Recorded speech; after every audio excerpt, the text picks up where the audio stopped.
হাদিস সহিহ মুসলিমের মধ্যে এসেছে 5770 নম্বর হাদিস। আল্লাহ রাসূল সাল্লাল্লাহু আলাইহি ওয়াসাল্লাম বলছেন, হিসাব নিকাশের পরে জান্নাতে কে আগে যাবে এইটা এখন পালা। প্রত্যেক নবী রাসূল উপস্থিত আছেন,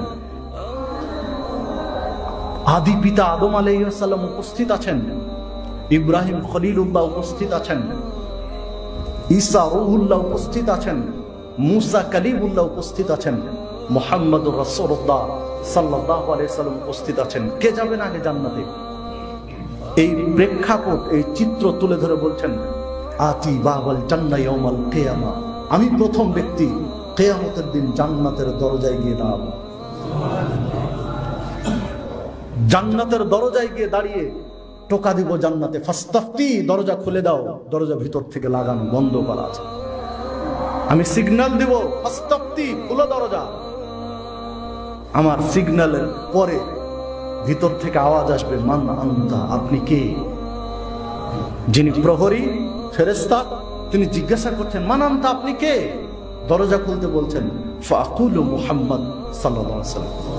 আমি তখন জবাব দেব, আমি হলাম মুহাম্মদ সাল্লাল্লাহু আলাইহি ওয়াসাল্লাম। আমার নাম শোনার সাথে সাথে প্রহরী ফেরেশতা জান্নাতের দরজা খুলে দিল।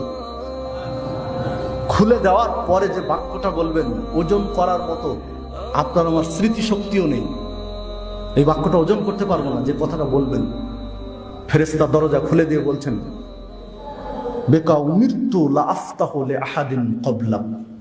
আল্লাহ জান্নাত সৃষ্টি করার পরে আমাকে এই দরজায় পাহারায় রেখে দিয়েছেন, আর বলে দিয়েছেন তোমার একটা মাত্র দায়িত্ব, লা আফতাহু লি আহাদিন ক্বাবলা, মুহাম্মদ সাল্লাল্লাহু আলাইহি ওয়াসাল্লামের পূর্বে কেউ যেন জান্নাতে প্রবেশ করতে না পারে, এটাই তোমার দায়িত্ব।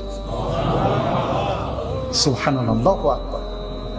আপনি ভাবতে পারবেন মুহাম্মদ সাল্লাল্লাহু আলাইহি ওয়াসাল্লামের মর্যাদা কোথায়?